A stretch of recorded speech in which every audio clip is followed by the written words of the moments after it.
woods here. There's 65 acres, just standard Parks and Rec rules, you know, no drinking, no smoking, all that kind of stuff, but no motorized vehicles. Yeah, when you're out here, it doesn't even feel like you're in a town. I mean, this is like a textbook urban trail for sure. And just the compliments people have given as we're working and walk by, say this is incredible. You know, I just go on quick walks, quick bike rides. We don't have to load up our bikes and go down to Game Haven anymore. Like all types of people out here, all ages. Even just now, we have seen a couple bikers. There's a couple hikers coming, a lot of dog walkers.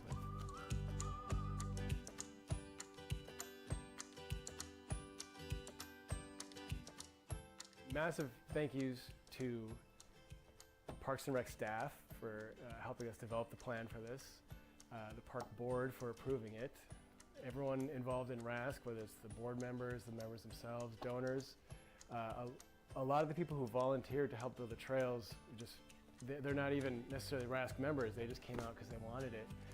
That was absolutely massive. The mountain bike team came out here a couple times, so it was really cool to see 40 kids out here working on it. Anyone in the community who supported this and helped make it happen, this is a really cool thing. So our next step are going to be fulfilling the 5-year plan that we submitted to Parks and Rec. So that would be getting a trail like this in the northwest and then the southwest quadrants of Rochester. If you want to reach out on our website or social media, any help is welcome. We've got a lot of work coming up in the next couple years. This is a Rochester community-driven effort with creating and maintaining trails like this, whether it is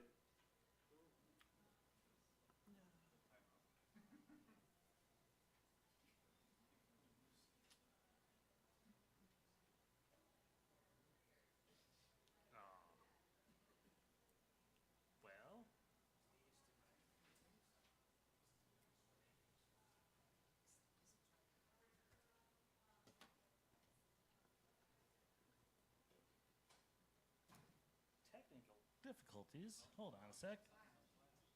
All right, we're back. All right. With that in mind, I just wanted to say a couple quick other things. Please remember to silence your phones so as to not disturb others tonight. We really appreciate everyone coming out today and we want to be respectful of everyone's time. There will be a Q&A period after the presentation for any questions you have. Therefore, please be respectful and refrain from asking any questions or speaking up during the presentation. Our speaker tonight hails from Minnesota. He has a long and storied history with trails and trail advocacy, including traveling the country discussing urban trails from Elizabethtown, North New Jersey, to Portland, Oregon. We are glad to have him here tonight, and I'd like to welcome today Joshua Rebenek.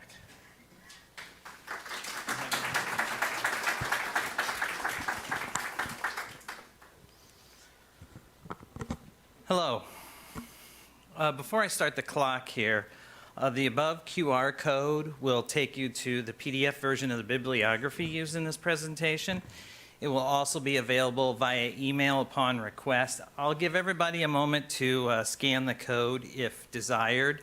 I will say I am a little used to having a more open system here, so I'm sorry that I'm going to be kind of anchored in this one location all night. Hopefully you won't get bored of looking at me. As I said, my name is Joshua Rebenek, and I'd like to say good evening to all the citizens of Sheboygan. Tonight we're going to focus on the following subjects regarding trails and Evergreen Park. So we're going to talk about the history of trail guidelines, trail sharing and safety, as well as trails and their environmental impact. That will take about 25, 30 minutes. After that, Sheboygan County Cycling will explain their updated proposal addressing community concerns, which Nathaniel will handle. That will take about 10 to 15 minutes, and then we'll have, of course, our Q&A after that. So many of you are here tonight because you've heard about an expansion of mountain biking trails in Evergreen Park. When some of you hear mountain biking, this is probably the image that comes to your mind. And you're not wrong for that because it's used in commercials and extreme sports videos. But if you actually ride, this is probably what comes to mind when you hear mountain biking. friends and family out for a peaceful ride in the woods. It's not something you would expect to find on a commercial or an extreme sports video. This contrast in perceptions, however, creates a real problem. If certain folks in a community believe that SCC's proposal is the photo on the left, while another envisions the one on the right, we're not even talking about the same things anymore. Now, while I opened up tonight's presentation with some questions about mountain biking, this presentation doesn't get into mountain biking until much later. Why is that? Because so much has been said here in Sheboygan about trails that what they actually are has gotten lost. Therefore, we need to clarify what trails within Evergreen Park would look like when built to modern standards before we do anything else. And we will do that by showing you, citizens of Sheboygan, examples of existing trails in other places, mostly here in the Midwest. So as I previously mentioned, my name is Joshua Rebenek. You may be wondering, who am I and why you should care about what I have to say. Here's a quick overview of who I am. I'm from Minnesota. I've worked in the civil environmental engineering field for 25 years. I've designed more than 21 miles of urban natural surface shared use trails. I write EAW documents for trails under the NEPA process, so that's EAs and EAWs. One of my trail designs was featured in the spring 2025 Minnesota Trails magazine and the video that started this particular presentation. So what are trails? Sounds like a simple question, right? But the answer might surprise you. Let's discuss the proposed trails at Evergreen. These are the core of the proposal, despite some rumors to the contrary. So natural surface trails come in various types designated for hiking, for biking, or more usually, shared use. Each type is defined by then specific characteristics related to its use. All follow a common guideline known as sustainable trails, which sets the construction and maintenance standards for those trails. To understand SCC's proposal for Evergreen Park, we need to start with the regulatory foundation of modern trails, that aforementioned sustainable trails. So what are they? They are built or upgraded following post-2007 guidelines, so that's American Trails, that's Minnesota DNR, or that's the U.S. Forest Service. They are typically shared use, as previously mentioned, usually for hiking and biking. They meet environmental criteria laid out in these guidelines and related documents. They support passive use or passive recreational use, the lowest impact activity type, and yes, that does include biking. As mentioned, the key date here is 2007. So the question becomes, what happens before 2007? Our story begins in 1933 with the Civil Conservation Corps. During the 1930s, the Civil Conservation Corps built or upgraded many trails nationwide, mostly in national parks. But like most large organizations, they had to establish standards for the things they constructed, including trails. After World War II, the Corps is no more, and the United States Forest Service standards became sort of the new benchmark for federal, state, and local trails. And with a few changes, these Forest Service guidelines would remain in place until the 2000s. In 1981, the first commercial mountain bike is released, and riders took these newfangled objects out on their local trails and almost immediately started experiencing problems, particularly excessive erosion. In 1988, the International Mountain Biking Association was formed, or IMBA, to prevent trail damage and closures. Early inventories of trails showed that those were built to the older Conservation Corps standards were holding up pretty good, but those built to the new U.S. Forest Service standards were falling apart. So throughout the 1990s and the 2000s, IMBA updated and reissued those old Conservation Corps guidelines. Here's a photo of the 1995 version. Unfortunately, not all trails followed those guidelines at the time, like the Rake and Ride trails in Evergreen. In 2004, IMBA released Trail Solutions, a comprehensive guide for building trails that minimize erosion from mountain biking. This took the older conservation core guidelines, added new methods to them, and essentially built something new on the bones of the original guidelines. In 2007, the three major guideline organizations, so that's American Trails, Minnesota DNR, and the United States Forest Service, all updated their guidelines. There's nothing special about updating guidelines normally, except in 2007, they took all of IMBA's guidelines and adopted them as their own within their own books, which you can find in the forewords of all three of those documents. That means trails built to these guidelines are effectively designed to handle various uses, including biking. So now that we understand this history, what does that actually mean? Let's start with this. There's no distinction between hiking trails and mountain biking trails. There's just simply sustainable trails. Because all major trail guidelines are based on IMBA's 2004 manual, sustainable trails are inherently designed to accommodate biking. Moreover, these trails have been extensively researched by state agencies and independent experts regarding their environmental impacts. We'll get to that here in a little bit. As hinted at earlier, Sheboygan has faced issues with misinformation about trails. It's clear that sometimes these comments don't align with what we've just discussed or what we're about to discuss. Let's be clear here. The existing trails at Evergreen were not built to any formal standards or professional guidelines. To suggest that they were, or they would be the same as professionally designed or constructed trails, is simply incorrect. Similarly, using the current layout or condition of those older trails as proof that SCC is acting inconsistent with its stated plans is also misleading. Now, a few moments ago, I mentioned that sustainable trails are typically shared. So why do I say that, number one? And how does that actually work, number two? So the first thing we need to realize is that from High Bridge Park in East Harlem, New York City, to Chiste Green Space in Seattle, Washington, sharing between hikers and bikers is the norm, not the exception. And that is true here in Wisconsin, too. From La Crosse to Milwaukee, from Janesville to Bayfield, trails open to bikes are generally shared with hikers. This raises, however, an important question.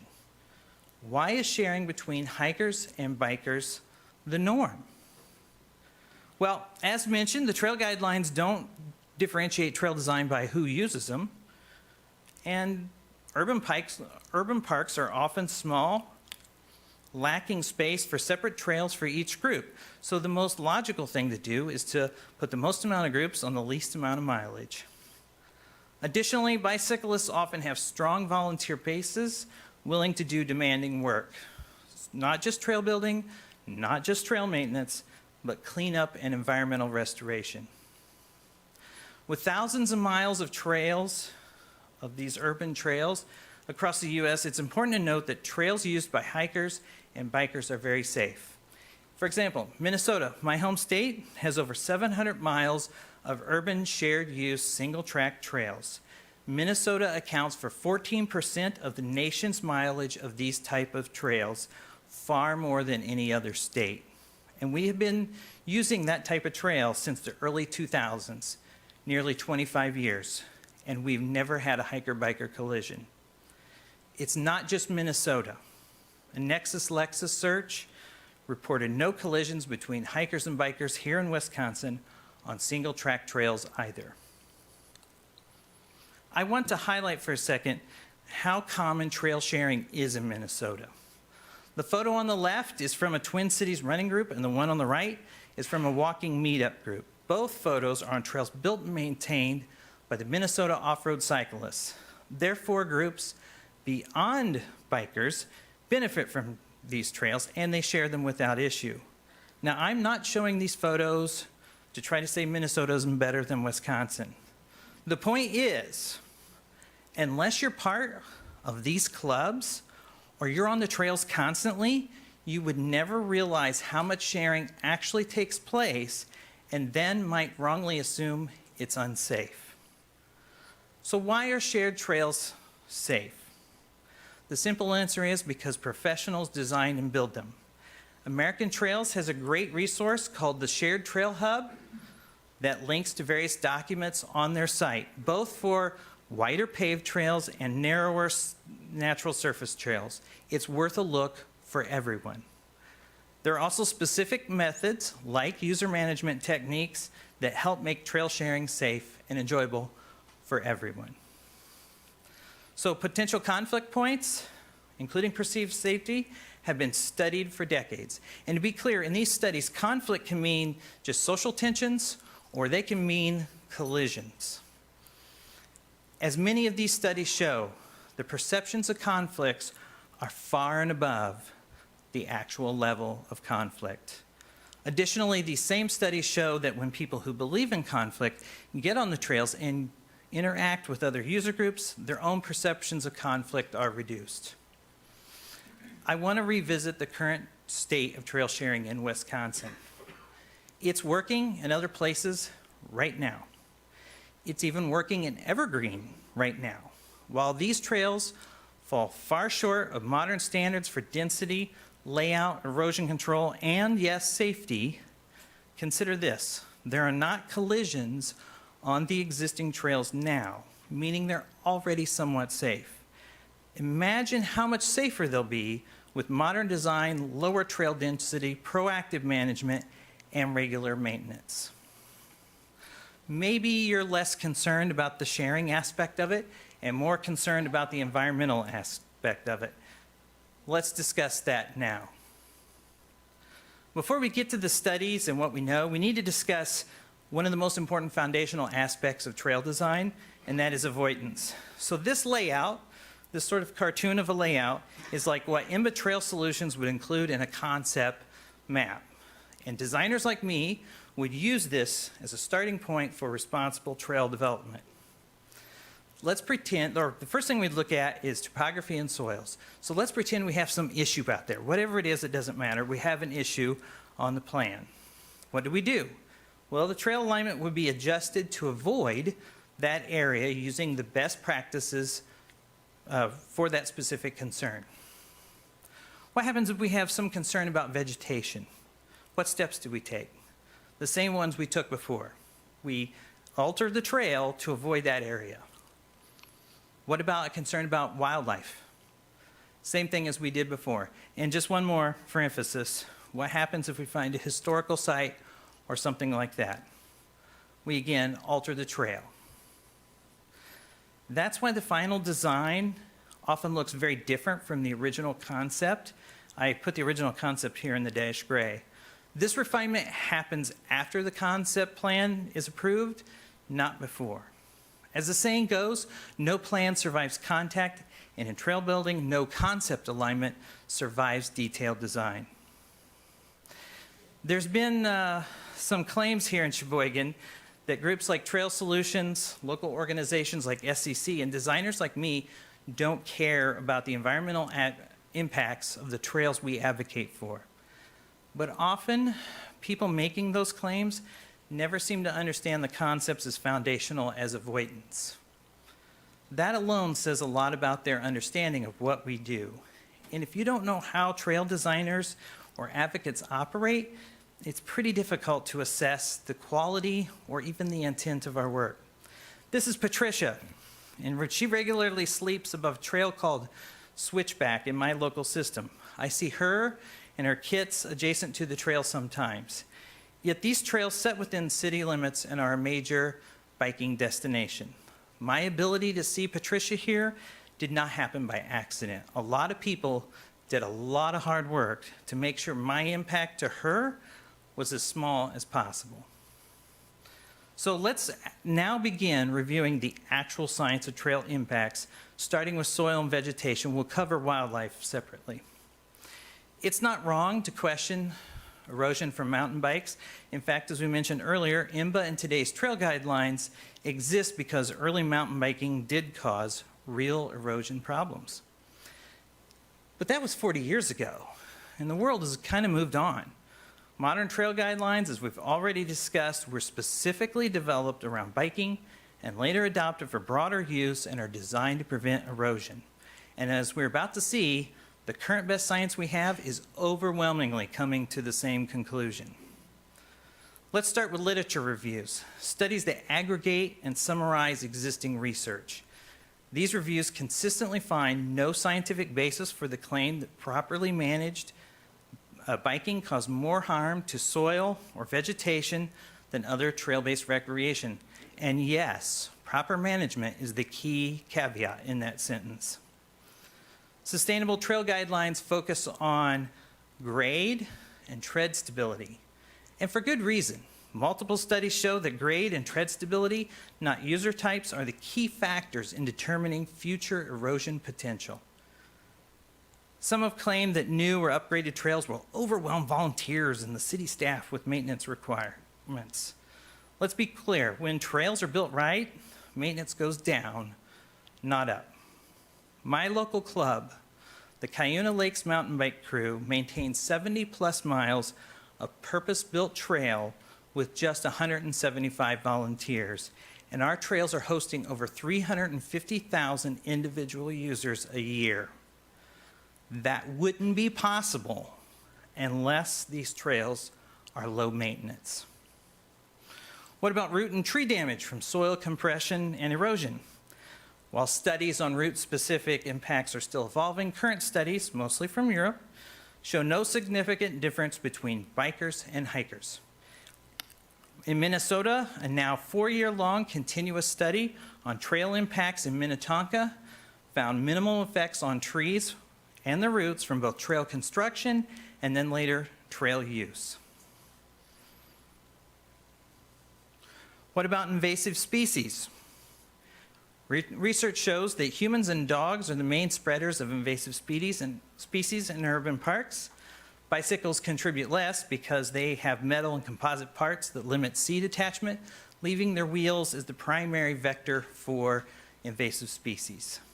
Even then, proven measures like bike wash stations and graveling trail access points can reduce that risk. Ever hear someone say, well, bikers have never helped remove invasive species? That's not true where parks are properly managed. In Minnesota, for example, trail access requires meeting restoration goals as part of the agreements to both build and then use trails in parks, as this photo demonstrates. Let's focus on management, because that was a key thing that was mentioned earlier. Recent studies show that management, not user groups, is the key factor in whether trails cause negative environmental impacts. Reviewing Sheboygan's handouts and meeting minutes regarding Evergreen Park, as well as seeing the park over the last 2 days, the management could be improved. In my opinion, positive management changes could solve many of Evergreen Park's deficiencies. Let's get to the environmental impact of trails to wildlife. And just FYI, for this section, all the photos you will see were taken by persons on bikes when they took these photos. It's important that everyone understands that modern trails are built to guidelines or sources developed by ecologists and biologists. Here's a partial list of some of the most important. Now, there might be additional local or state documents or ordinances that would need to be considered also. Do bikes disturb animals? Yep, but probably not for the reason you think. It's not the bike itself, it's the human on it and their movement. As studies show, humans are the primary factor behind wildlife disturbance, especially when it comes to startling animals or triggering flight responses. I wanted to include this graphic from the article, "Don't Hike So Close to Me," to illustrate the effects of human presence on wildlife. The flight initiation distances for some species shown in this document are greater than the north-south width of Evergreen Park. In other words, simply entering the park may be enough to trigger a response regardless of the user type. However, and this is key when talking about urban parks like Evergreen, the surrounding homes, roads, playgrounds, and other human features already create a high level of human presence. Any animals living in these areas are already acclimatized to that disturbance. They are, by necessity, tolerant of human activity. Animals need places free of people, and we can give that to them by concentrating human activity in places we've already unfortunately impacted, such as in urban parks like Evergreen. It's also important to note that, as mentioned earlier, professionals designing trails use guidelines that minimize impacts on wildlife. For example, in Minnesota urban parks, we follow a rule of thumb of a max of 1 mile of trail to 10 acres of land, with typical ratios ranging from 1 mile per 12 to 18 acres. These standards are specifically intended to balance trail access with wildlife protection. And just for context here, the proposed trail total from SCC would give you a ratio of 1 to 15. I've heard some mention the boogeyman of trails, the rusty patch bumblebee. However, current studies show that with proper staging of construction of trails and using native pollinator mixes post-construction, bee populations can not only survive, but thrive. This is especially true if municipalities stop spraying for insects in parks and replace mowed grass with native seed mixes. Remember our earlier discussion about the lack of erosion on sustainable trails? As studies show, these designs also benefit nearby waterways by reducing turbidity, siltation, and nutrient loading. The photo here was taken from my home trails. Just a few steps away from the trails, you can trout fish. As Neil deGrasse Tyson once said, the good thing about science is that it's true whether or not you believe in it. Do trails have impacts? Absolutely.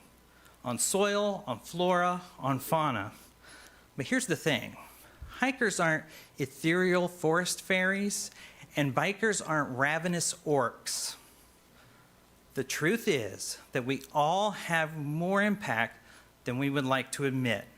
But with proper management, those impacts can be mitigated. We can protect nature while recreating with both feet and wheels. This photo is one of the bears that live at my local trails.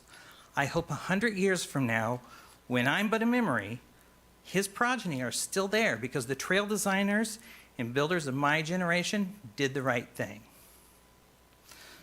So let's bring this all to a close. What have we learned tonight? Modern trails are designed with low-impact construction standards.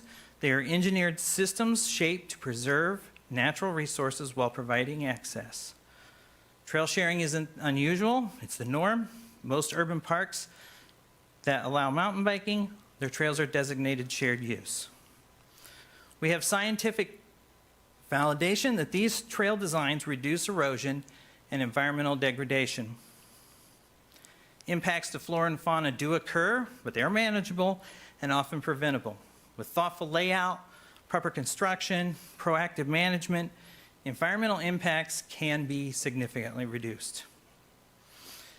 Many of you in this room tonight are very passionate about Evergreen Park.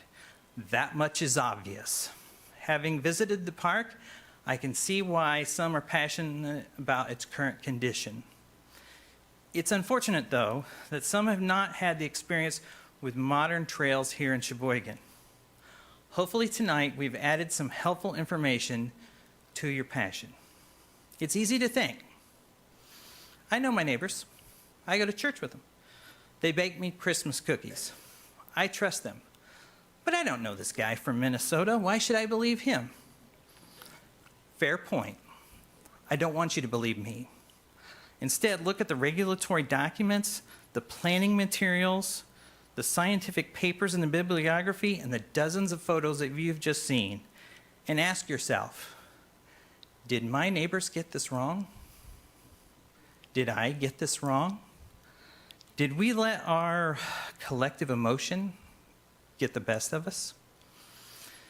Because here's the reality. What some say in Sheboygan is reckless, that is trails in a park like Evergreen, is already being done successfully in other places. And it's not just working for bikers.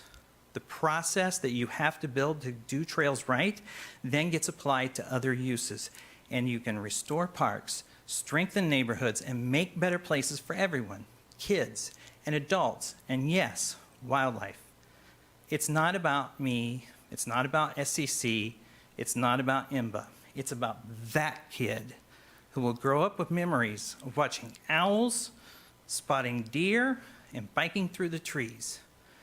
Getting kids into nature on foot, on wheels, or just exploring it teaches them to love it.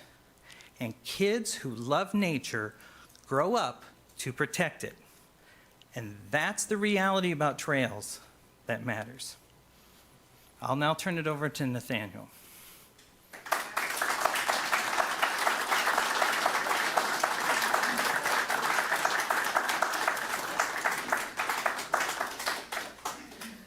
Thank you very much, Joshua. I think everyone will agree that was a great speech, great presentation. Quick background for anyone unfamiliar with Sheboygan County Cycling. We're a 501c, 5013C nonprofit, and we're just out here with our mission to promote all forms of cycling for all people who live, work, and play in Sheboygan County, but it goes beyond that. We also just really care about the forests and the parks, and we really want to create a better trail user experience for everyone. Yeah, and our holistic approach really just, we're trying to promote cycling opportunities for recreation and just mobility, try to encourage more interconnection within the city, more transportation around the city by non-motorized means. We currently maintain trails throughout the county, including Evergreen, Rocky Knoll, and Greenbush, and we're really just trying to engage the next generation. As many of you have seen in the community, we've been doing pop-up playgrounds. We had one of them 2 weeks ago at Three Sheeps Brewing. We had over 100 kids come out for that. It was absolutely amazing to see. There's just kids having a blast, and we'd love to see it. And part of this proposal is putting a permanent feature of that nature within the park. And also we have some flyers for that, so we have another half a dozen this year. I just want to share some stats about stewardship and SCC. Last year we had 5,500 volunteer hours, and that was mostly split up between trail maintenance, community events, outreach and education, and just doing all the planning for all of it, such as this proposal and this meeting. We currently have 80 plus paid family memberships and hundreds of volunteers who have joined us at various events over the last couple of years. At Evergreen Park specifically, last year we had 330 hours spent out there just working on park improvements. I wanted to give a quick shout out to all of our supporters and sponsors. We're very fortunate to live in such a caring community. I think it's evident by everyone here. You all know everyone loves Sheboygan. And we're very fortunate to have over 20 local businesses as annual sponsors or supporters of this Evergreen project specifically. Just, yeah, really appreciate all the support that the community has given us. I just wanted to highlight for one more quick moment why we're doing this. As mentioned, sustainability, erosion, user navigation are all big parts of it. But this is a map of what's currently out there. It's a maze of trails. For anyone not familiar with the park, it's really easy to get lost and just confused and hard to navigate out there. And now the reason, the main event as it were to be, here is the new map. We have rebuilt this map to more clearly show what we're aiming to do with our proposal. Previously, we had some feedback that the bubble zones were confusing and gave the impression the map was, the trails were taking over the map. I believe this better showcases what we're looking to do and also highlights some of the areas that we removed. And we can touch back on this during the Q&A if anyone has any questions. The big changes from this proposal versus the original concept plan from IMBA, we removed the paved pump track, which was marked as Area B. We removed the advanced/jump trails, which was marked as Area F. And the Area E, formerly known as the NICA, we removed the verbiage of NICA, and we're also no longer proposing changes. They'll remain as is. It's a great multi-use trail already. And we did that just because we got some feedback that the term NICA felt exclusive and gave the impression that that was designated for them, but it was always intended as a multi-use zone. And just wanted to add, sustainability and shared use will be top of mind during the trail design phase. You know, that's always been our end goal, is to ensure that this park is protected and user experience is improved, and it's just made sustainable for the next generation. This graph is also in our proposal that you can download on our website, and just wanted to highlight the mileage out there. Current estimates put the park at 6.8 to 8 miles of trail. That's both traditional single track trail and the ski trail.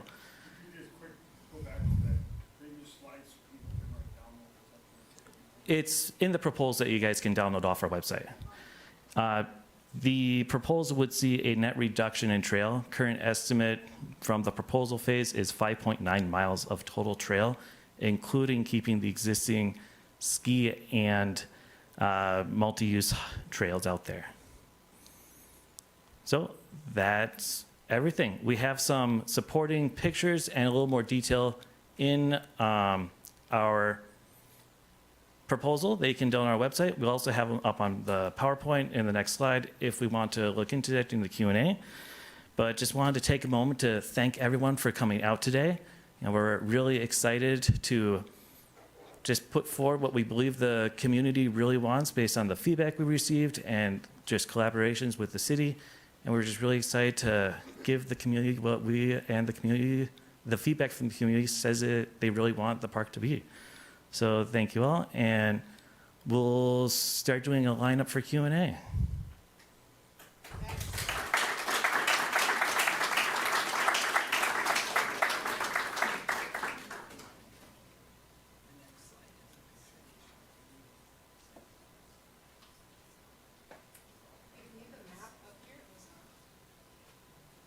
Is it done?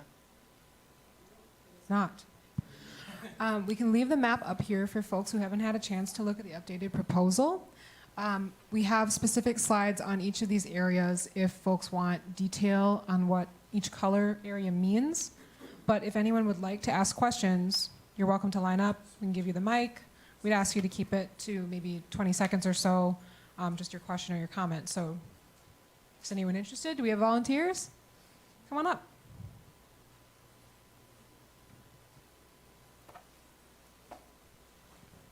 First of all, I do want to say thanks to the biking club for removing some of the things that were just god awful for Evergreen. I do appreciate that. My 20 seconds is not up, I hope. First of all, the blue trail that goes right along Pigeon River is you have listed now as that will be a multi-use with bikers going right next to the river. And you're saying it's 10 feet wide because it's a skiing trail in the winter.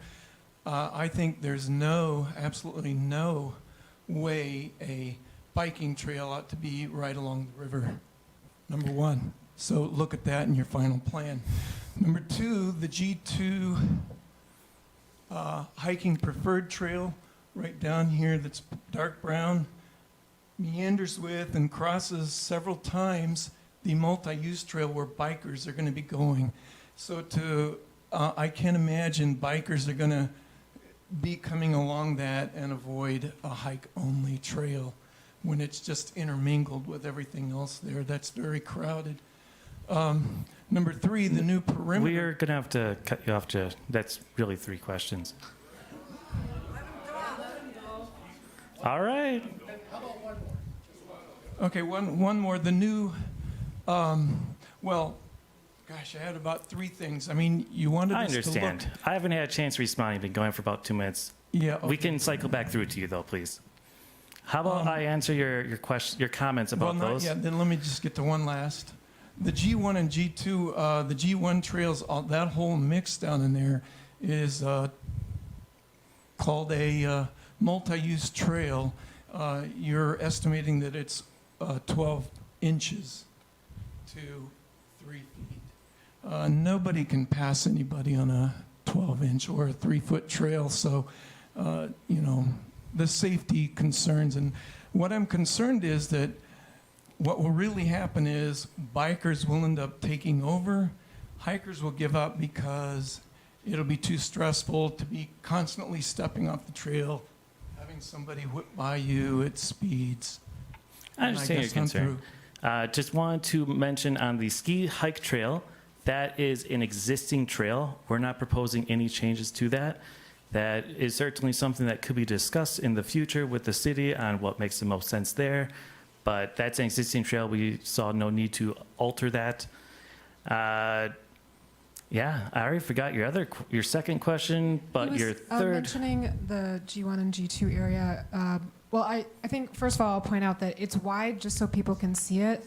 Some of that overlap may just be due to how wide the line is drawn for visual reasons. Yes, those overlap points are road crossings. They're the bridge down in that area, things of that nature. So that's where they'll meet, so we don't have multiple bridges down there.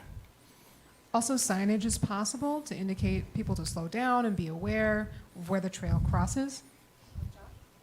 Please, Josh, go ahead. Oh, I'm good. So I just wanted to give the 2 cents here. There was a question about getting onto a hiker trail. This is denoted as hiker preferred. That's a type of user management technique. In that case, these trails would de-emphasize biking. One of the ways that can help is something we use in Minnesota, which is called an iron crossing. There's actually a detail in it, in the details up here if you'd like to see what it looks like. But that allows you to place signage and let everybody know that the trail types have changed between the particular users of that trail. Can I ask a quick question? When it says directions. We're gonna have to ask you to hop in line. Appreciate it. And please keep it to one question from now on so we can get to as many people as we can. You can circle back in line, please. So, and there was also a question about the width. This is a very common width of single track trail, and people can stop, can get off their bike and hold to allow people to pass. It's something that I've personally done many times as a biker, especially if someone has a dog, because we don't want to hit anybody either. We don't want to upset anyone's dog. So it's actually not as uncommon as you think. It sounds small, but And in high traffic areas, a very common approach is directional. So we'll have hikers going one way, bikers the other way. So you have eyes to eyes and you see each other as you're approaching. All right, go ahead. All right. I also would like to thank you guys for removing the pump track and the advanced skill zone. I think those were 2 features that much of the community was opposed to. So thank you. Appreciate that compromise. I actually had 2 questions. The other really high controversial point is the children's bike playground directly adjacent to Shaw Family. We've gotten feedback from many of the elected representatives about the area across from the main parking lot, so wondering why that's not a viable option for the children's playground, to just move it to a different spot in the park. And then I know you said 1, but Joshua, welcome to Sheboygan. Appreciate so much hearing about sustainable trails. A question I would have for you, because of your experience with this type of trails, what is your experience when it comes to the operation of e-bikes on these types of trails, and what would be your thought on that? Thank you. So, e-bikes.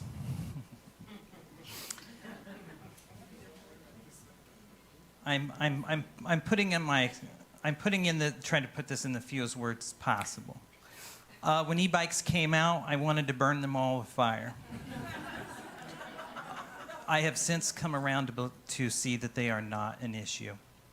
The fact of the matter is that's backed up by a couple studies which have recently been done about the effects of e-bikes. Class 1 e-bikes, which is all you can buy from a reputable bike shop, have a maximum wattage output that is low enough that it's not going to destroy the trails. My local trail allows e-bikes, and we have not seen any issues with our hikers or our bikers and e-bikes. I will add a thought to that, that it also makes it more accessible for certain people, people who are older, people who are not as experienced on a bike, who aren't as athletic. You know, there's a lot of people who choose to use an e-bike. So it's an added option for different people to access the park. And Mike did say about the location of the bike playground, and I would assume that we would be happy to work with the city on the most appropriate location, as well with the actual designer. This is a concept worked on by IMBA. And go ahead if you have Correct, other yeah, like, additions. this is a concept, you know, everything is subject to change based on new information and, you know, what we find out going forward with the designers. If the designers recommend an alternative location, we'll certainly consider it. This location was still selected because discussions with local stakeholders and the city, you know, we still felt it was the best location. There's ample street parking nearby for families who are coming to use that park, and we're not expecting to see a large influx of traffic into it. I also wanted to just comment, we've received 2 comments thanking us for removing the pave pump and jump zone. And yeah, we're happy to listen and, you know, hear what the community really wants to see from the area. We have also received a lot of comments of disappointment to see them go. So we're certainly going to look in the future for other opportunities and other locations within the county to bring those kind of amenities to the area. There was, I'm sorry. It was interesting to me. So I moved back here about 1.5 years ago. I'm a huge hiker, huge biker. I've done it for 10, 15 years. I've done it all over the country, and I came from the state of Ohio. So I was really surprised when I got here and the limitation of bikes and bike paths and parks being utilized with hiking and biking in them, because all over the country, they're everywhere. And so it was kind of disappointing coming here because I can't get around the county like I could my other county. There were bike paths everywhere. So I spend a lot of time in the state of Ohio. We actually have just gone, they have a system in the state of Ohio they call Metro Park systems, and they're systems that work with each county. And over the last 3 or 4 years, a lot of the sustainability has been they're looking at different ways because they found hills and parks are not always the best and stuff like that. So I just wanted to kind of add that if you leave this area, there are a lot of people that do it. And as for using the trail with bikes and hikers, I literally have zero problem. Stevens Point has an amazing bike path up there. It's called the Green Circle. It's 27 miles. It's amazing, and it's shared every single day by hundreds and hundreds of people. And the only thing I will say, because you guys talked about e-bikes, I do own one. Yes, they're class 1s. They have a max on them. But there also is reminders on the trail. Okay, you know, when you're passing people and people are around, you know, make sure you ding the bell. Are you going to run into people that are not always perfect? Yes. But you know what? It's never discouraged me from wanting to get out on the trails.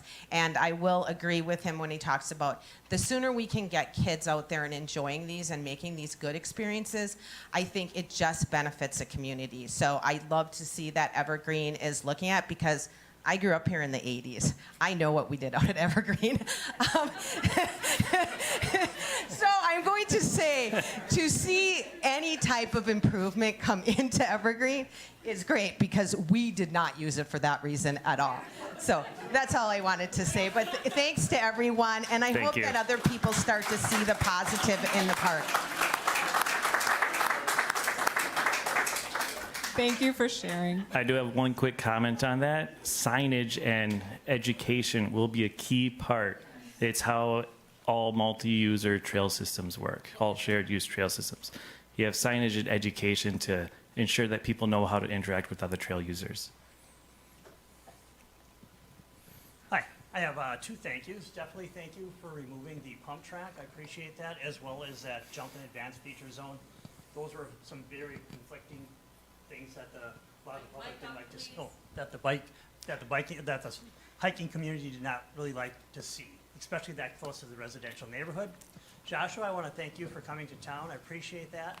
I do appreciate you too as well, kind of calling out the Parks Department for not maintaining it. Obviously, you can see it's in disrepair, and that's something that should have been taken care of long before it got to this point. My question for you is, I have done some investigating. I've gone out to the Rocky Knoll trails, and I did notice that those are considered shared use trails. But in the aspect of walking those trails, I myself could walk those trails, but I can tell you there's a lot of people that are probably not in that great of shape or condition or would have to use poles. There's no way those are considered, that would be a shared use trail. I just want to make sure that these trails won't be in the same type of aspect as what's at Rocky Knoll. Certainly, these trails are definitely being built with shared use as the priority. Rocky Knoll is a much hillier and rockier environment, so the existing trails out there are a lot more technical. They're, in regards to trail, they're blue-black difficulty.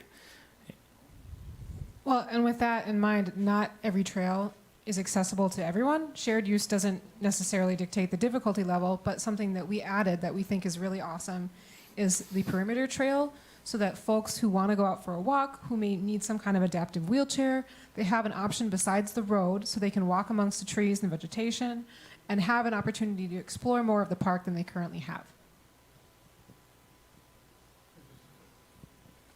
I just want to quick ask, they're concerned about the child area being close to the Shaw Family Playground.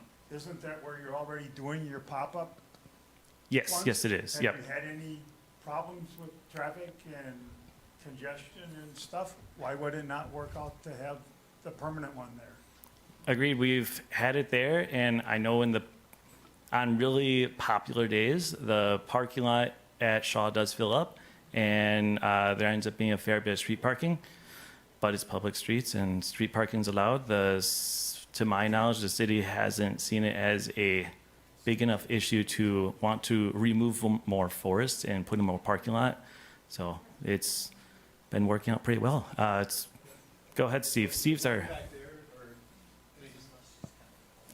Steve is one of our volunteers leading those, so he was at the last few at Shaw and can speak on it. Yeah, so we just chose our dates randomly last year, and we happened to hit the same day as the Books on Bikes group was there, and we had 80 kids cycling on our infrastructure because that group brought in all these other kids.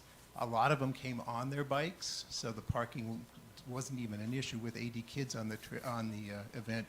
And that was spread out over 6 hours. So I think that's another thing we don't realize. We hear there's going to be 80 kids in the park on a trail. How am I going to survive that? Well, you get spread out, and that's because these are pop-up playgrounds. They're concentrated, so it's not like it's there every day for them. So they come. A lot of them come when it's available.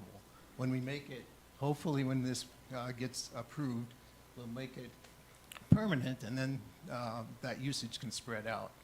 I do have a comment about the location, and I've had several moms say this is fantastic because my little kids can be on the Shaw Family Playground and my big kids can be in the bike infrastructure. And that's not me promoting that. That's users of the facilities.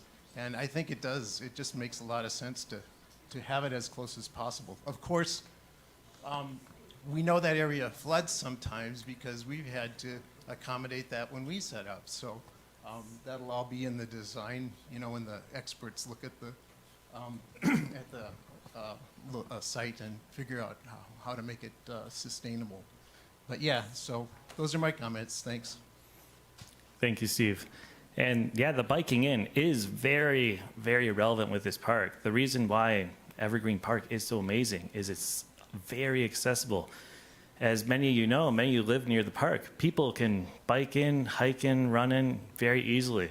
You have a large percentage of the city within a mile of it, and that's very accessible. I live 4 miles away from it, and I'll bike into it myself. So that helps reduce concerns about cars and such.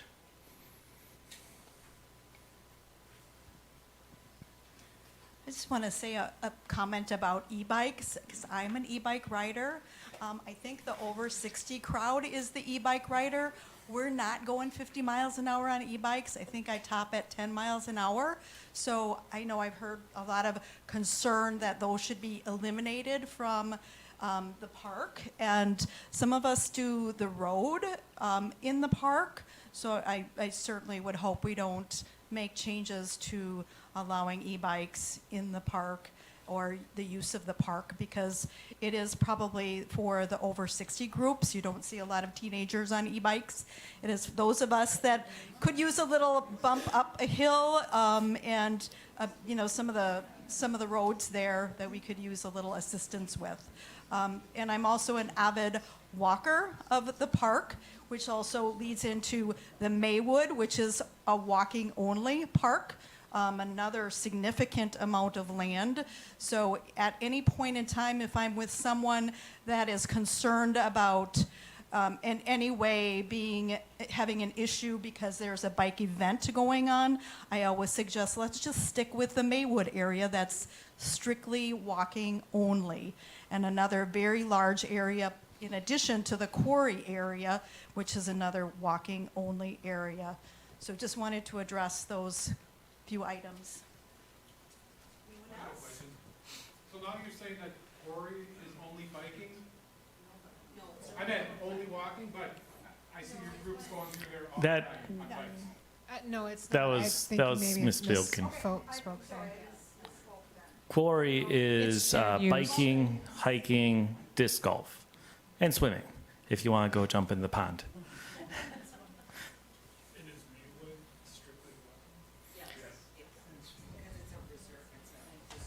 There are historic trails on the south side that were previously used by cyclists, maintained by cyclists. Currently, it's kind of up in the air. The Maywood board voted to say hiking only, but I don't believe they had legal jurisdiction of that, or I don't believe there's any signs up about that.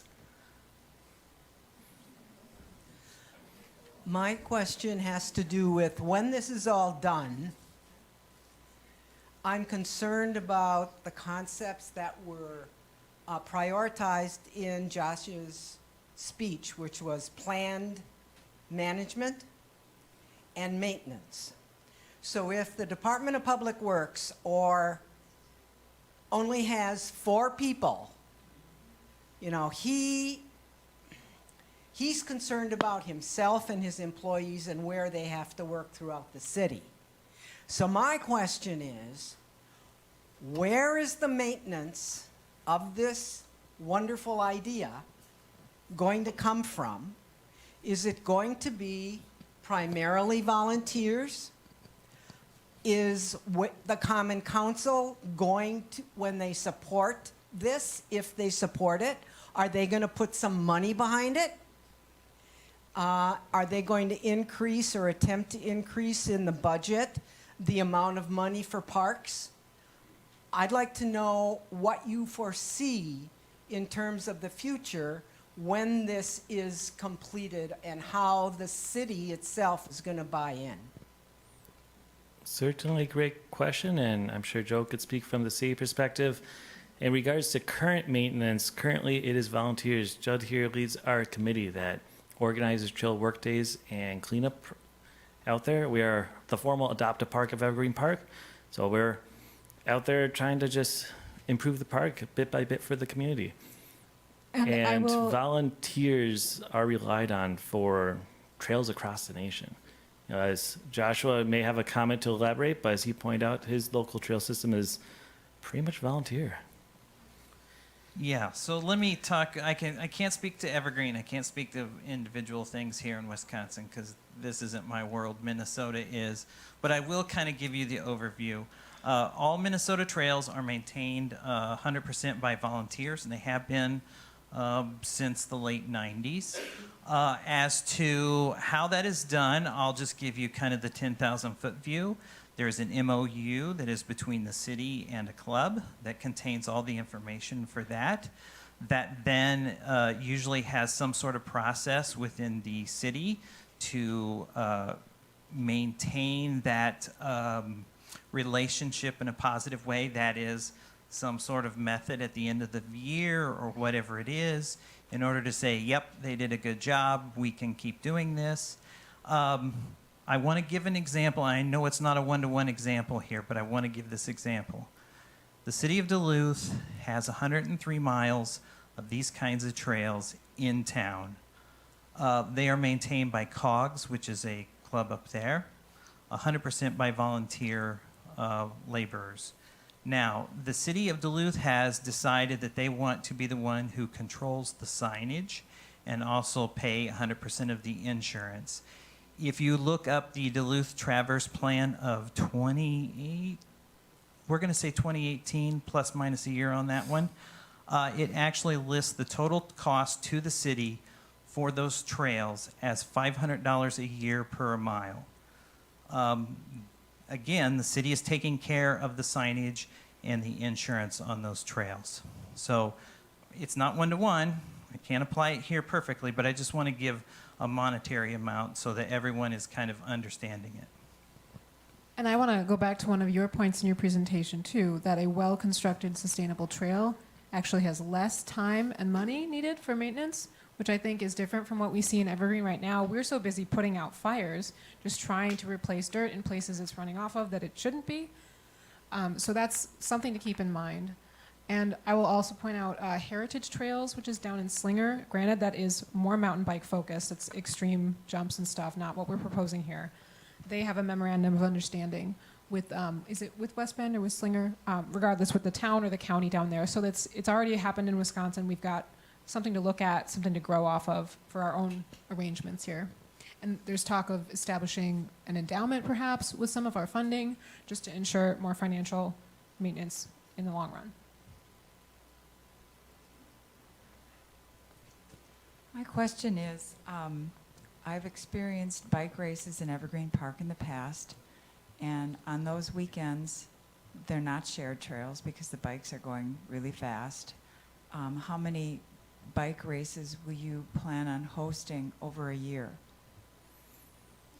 Right now, we host a single cyclocross race over on the quarry side, and we partially shut down the disc golf course for the day. We pack it onto a single day, have a great time, clean up, and we're out of there, and you can barely tell that we were even present. We would love to one day host or encourage other organizations to host events within the park, whether it be cycling focused or running focused. Right now there's several, at least one, if not several runs that take place on the paved loop. And same thing, those close down the park for the day or for half a day, depending on the nature of it. It's a public park. You're gonna occasionally have it closed down for various things. I can't speak to how many times a year an event would cause the park to close down. How many That's outside my times do you- control. Okay, but how many times do you anticipate your group would do it? We'd probably do one a year. Just one? Yeah. I can't promise it. If things change and we have other opportunities to bring in an additional kids focus events in a decade, we may do 2 a year. All depends on the situation. How many races does SCC currently have planned for Evergreen after this is built? I don't think any. Exactly. Yeah. Unless someone's scheming behind my back. There's currently nothing in the works in regards to a race. Right now, we're just trying to focus on the community and promote great and enjoyable trail user experience for everyone. We don't have any plans right now to host a race out there. Okay. Referring back to Joshua's comment about animals need spaces too, so the idea is concentrate the human activity. I'd be remiss if I didn't bring up the other area of concern that I'm hearing about, which is in your map, Nathaniel, C1 and C2. The history of Evergreen Park has been recreation, access, balancing, conservation, and preservation. Those two areas are, aside from directly adjacent to the main entrance, they are probably one of the few remaining untouched woodlands, so wondering why we can't just leave some more woodlands untouched. And then I'll leave you with one more. Sounds like you saw the park, walked some of the trails, and I'm curious about the trail building, your feel for will it correct and mitigate the erosion in what I think is probably the worst area, which is the approaches on both sides of the bridge that you have in your plan to rebuild. Wondering how you think will it address that? Can we fix that and prevent it from recurring given what those soils are? Yeah, certainly with proper, well, actually, I'll let you answer that one, Joshua. Take the away, expert. So let's do the animal one first. If you made me Lord Emperor of Evergreen Park tomorrow, here's what I would do. I would rewild most of the grass area. I was out there today. That poor person was mowing all day. I'm guessing between that person's wage, the insurance and cost on the machines, that you taxpayers just blew $5,000 to have that mowed today. Squirrels don't get a paycheck. Deer don't need health insurance. Everything that gets turned into native area again essentially becomes free. So I know this is maybe some concerns that you have for historical reasons that I wouldn't know about. But that being said, as I said, if I was Lord Emperor, that's what I would do today. As to your question on the particular area of the crossing that we looked at yesterday, here's the thing. The trail itself would mitigate the issues coming down it and going out of it. The big question would be, what would you want to do in the low area where it floods? It would depend on how high the water gets or how low the water gets. When I saw it yesterday, the first thing I thought would probably be the cheapest and easiest would actually be a Forest Service stream crossing system. The detail is on their site if you want to look at it. But essentially what that does is puts a large set of boulders in with a secondary riprap on the bottom and then gravel on top, and you go up as high as the water gets during flood stage. And therefore you don't have any compression or fall through of tires on the soils, and the stream bed remains where it is. The only issue with that one is the turbidity, because you will get silt on top of the gravel, and over time that will take a little bit off every time it then gets ridden through with the bike if there's water on top. In regards to these two zones that you mentioned, this zone down here, we won't be taking out any trees in either of these zones. But this one down here specifically, all of its underbrush growth has pretty much disappeared over the years. So we're actually expecting our work in here to revegetate it.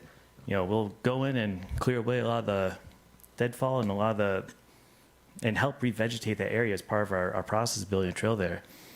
This area, it does have some nice vegetation in it, but again, we're not going to be taking away any trees. We're going to be just meandering through the woods.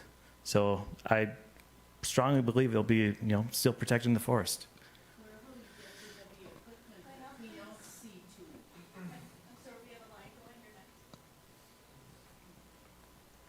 Okay, my name is Robert Lepave, and I'm alderman in the 4th District. I'm a member of the Common Council. First of all, I have a comment. I want to thank you for what I've been saying a long time. Is I've been getting a lot of emails, and there's 2 different camps going on here, and they're really getting very tribal. What I've noticed is you have, what I've been asking for is a compromise of some kind. You have that. A lot of the things that many of the people that I've been getting calls from and emails from state the things that you are removing from your overall plan are the biggest problem they add. And so I thank you for that. I also know that mountain biking has been going on. I'm a lifelong resident of the city of Sheboygan. I've been in that Evergreen Park since I've been 9 years old, maybe even longer than that. And I'm 69. So that's 60 years of experience traipsing around in that park. Now, I know for a fact there is no way you're going to keep people on mountain bikes out of that park using their bikes. There's just no way. Even if we made an ordinance, there's no way that we could stop that.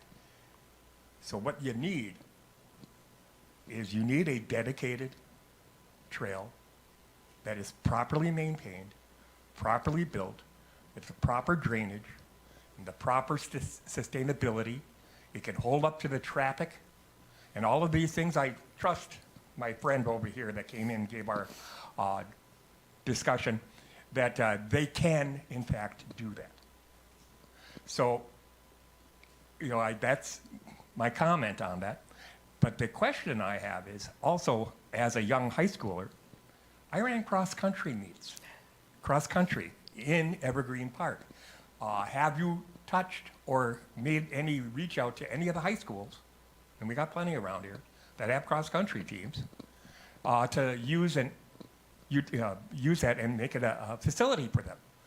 This would be another, well, it'd be another feather in your cap if you did that. It really would. Especially for Evergreen Park, because I had some of my best times at that park.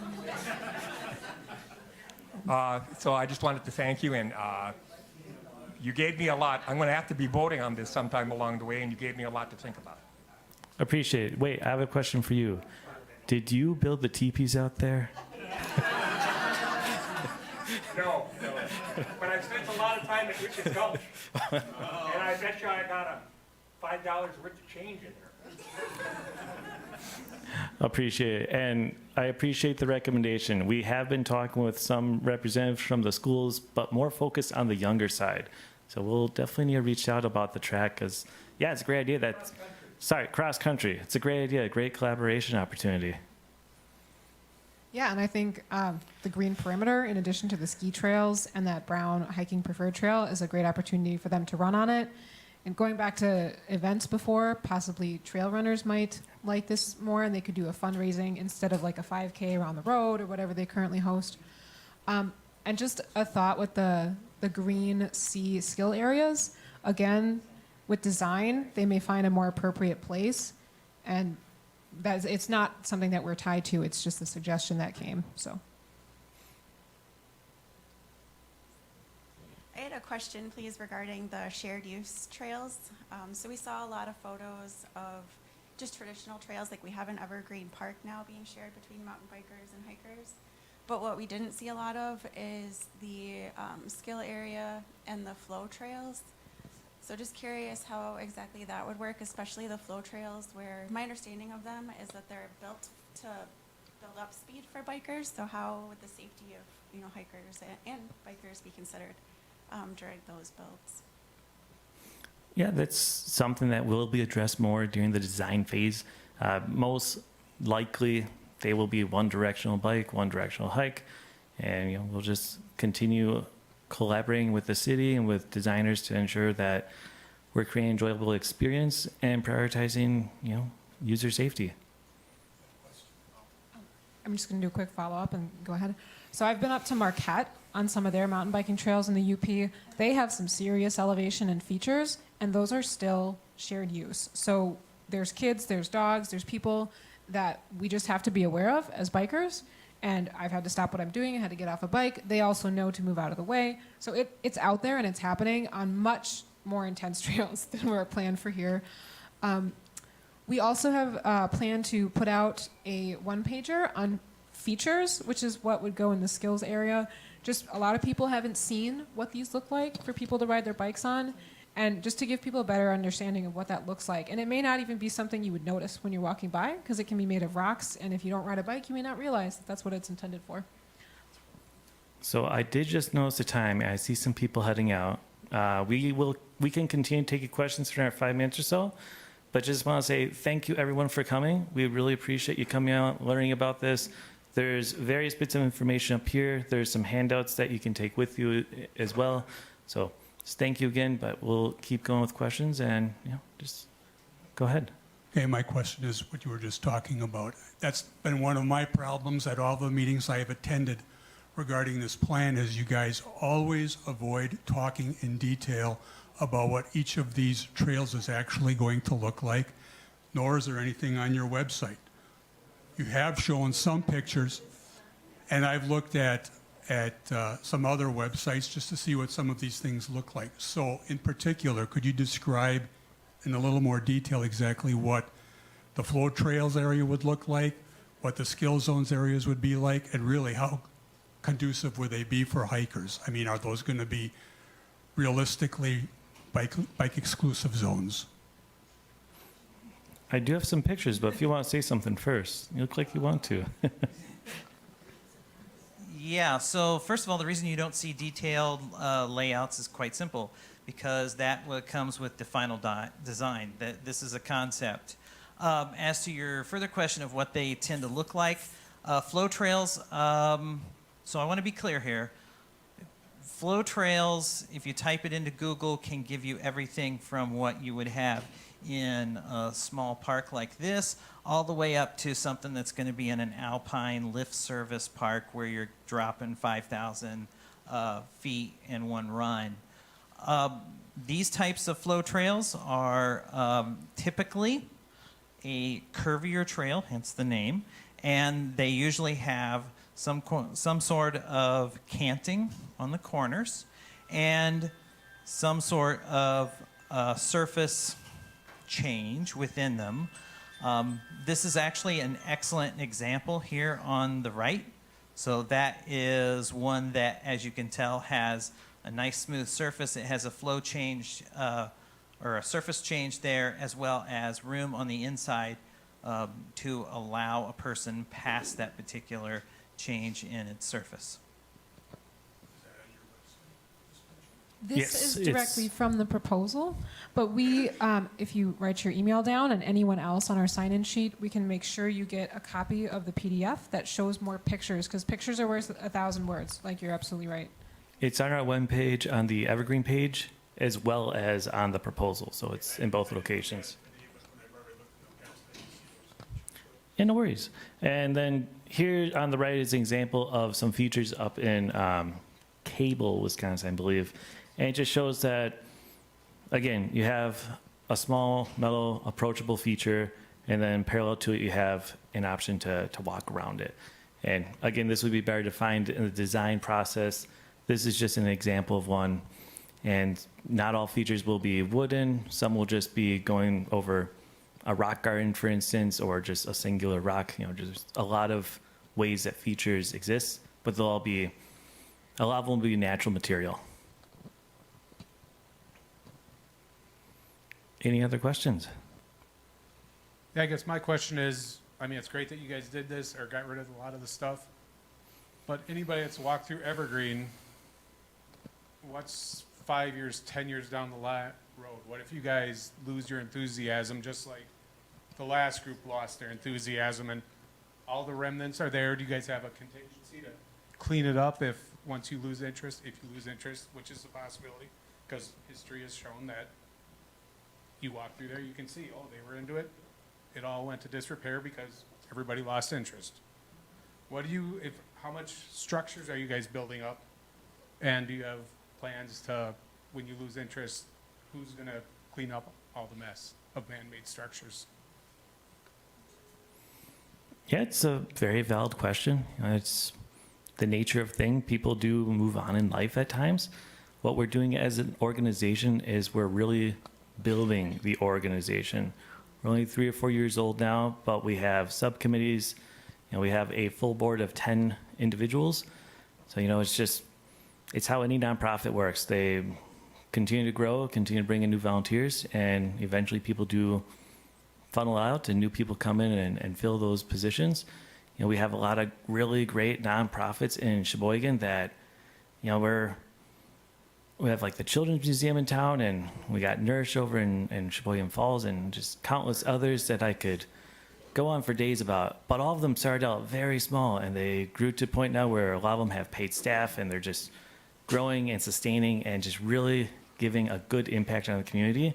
So, yeah, I strongly believe SEC will be around for generations to come, and the precedence is set by other communities as well. They've had great success building their own trail organizations and nonprofits to just work with landowners such as the city.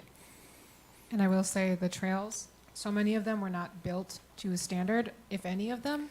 So reconstructing them to actually be sustainable, they should be durable with less intervention. Because right now, like I said, we're like Band-Aid patching what's out there rather than having something that's built to last and have less erosion already occurring. Yeah, unfortunately, a lot of the trails where someone saw a deer went that way, so they followed with some loppers and a rake. Not the most sustainable way to build trails or the most intuitive for other people coming along to know where the intended route is. I would also like to say that it shouldn't be just SEC that does maintenance work. It's a community park. There's ownership by everybody, and if it's of a quality nature and people really enjoy the park, you will get more people to come in that want to dedicate their time to help protect what is there. And we've had other service groups that have wanted to help us out.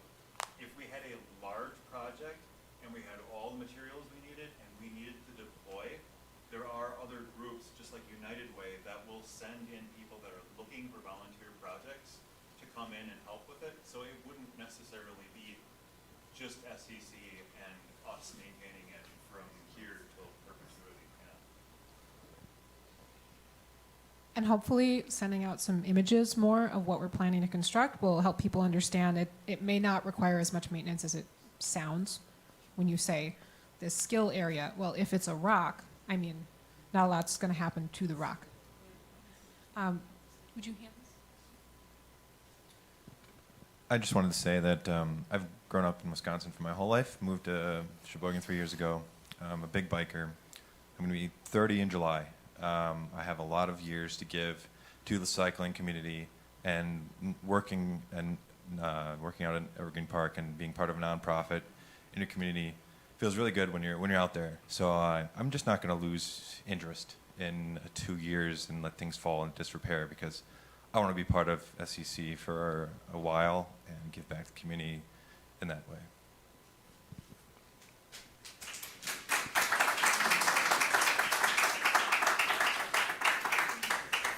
And on a side note, in regards to the previous trail org, we did have the opportunity to revive that. I was involved in that organization back in the day when I moved here around a decade ago. But we opted to take a more broadened approach. So we branded as a new organization to be more inclusive of other forms of cycling and other public park users. Yeah, this will probably be the last question.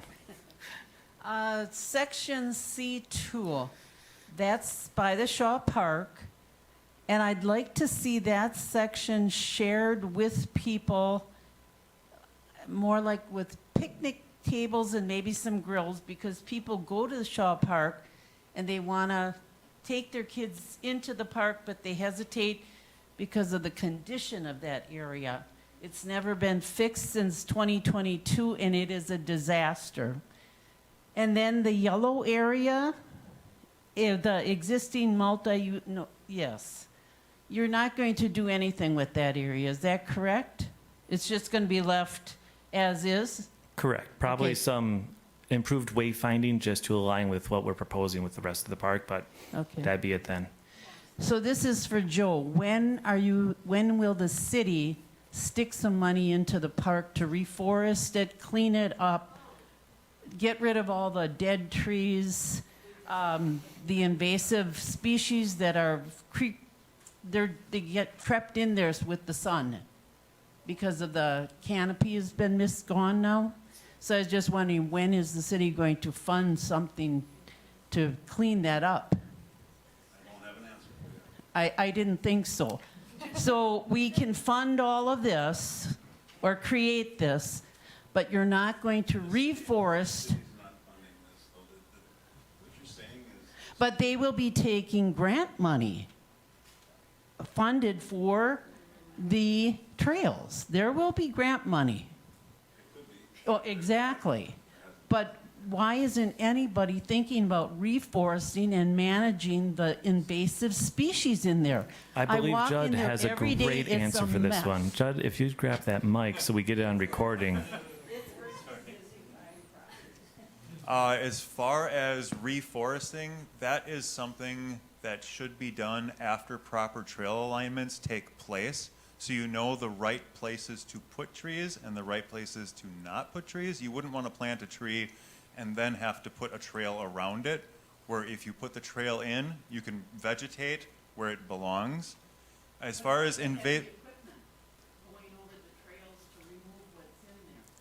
you could do that at the same time. It's one of those things that can happen simultaneously. If you've got the equipment in, you can clean some of it up. And by some of it, I mean we shouldn't take all of the downed trees and all of the brush out of there. Some of that should stay in place. It creates safe zones for new saplings to sprout up where the deer can't get to them and nibble them down. It's a natural fence. And as far as invasives go, we've noticed definitely as the sun now reaches the forest floor, Canada thistle is a huge one that seriously took off after all the trees came down. When we go out there to do trail maintenance, we try to manage that mechanically to a small degree. You can't pull Canada thistle because when it breaks off below ground, it actually makes the problem worse. So we can't pull it. We don't have the authority to spray it, and the best way to do that would be a wet glove treatment where you don't actually spray a chemical, but you saturate a protected glove and wipe the plants. If a chemical treatment is merited, that may be the only way, but there are other plants that you can plant to help push out the Canada thistle. And in regards to things like garlic mustard, I went through there this year because I was planning a garlic mustard pull party. Garlic mustard is a biennial, so one year it flowers, the other year it's just a rosette. This happened to not be the year for flowering. Next year, we would welcome all hands on deck because there were so many of the rosettes. Next year is going to be a horrible bloom year for garlic mustard, and we could really use the help pulling it. And this isn't just a us thing. This is everyone. If you look over at Glacier Lakes Conservatory, they have a great property over by Meals on Wheel and Aldi. They have a great little property over there. They rely heavily on volunteers to join them and help pull invasives. It's everywhere, and everywhere is really relying on volunteer organizations and individuals to come out and help with these cleanups. Our screen's a little buggy. I also have worked in both government and the nonprofit sector, so I want to take a moment to explain that grants can come from a variety of sources. So some people think grants and they think federal dollars, but there are so many grants that come from private foundations or individual donors, just like a scholarship might. A student might get a scholarship from a person, from a group. So a lot of the grants that are open to us are open only to mountain bike projects. And as I understand that there's a $50,000 line item in the city budget, that would be grant funds that would only be open to something like this. So it's not money that could be used for something else, per se. Like when we apply for something, we're applying for mountain bike money. Somebody cares about mountain bikes and they want it to go to that kind of project. So I just don't want everyone to think that it's taxpayer dollars because it's a grant.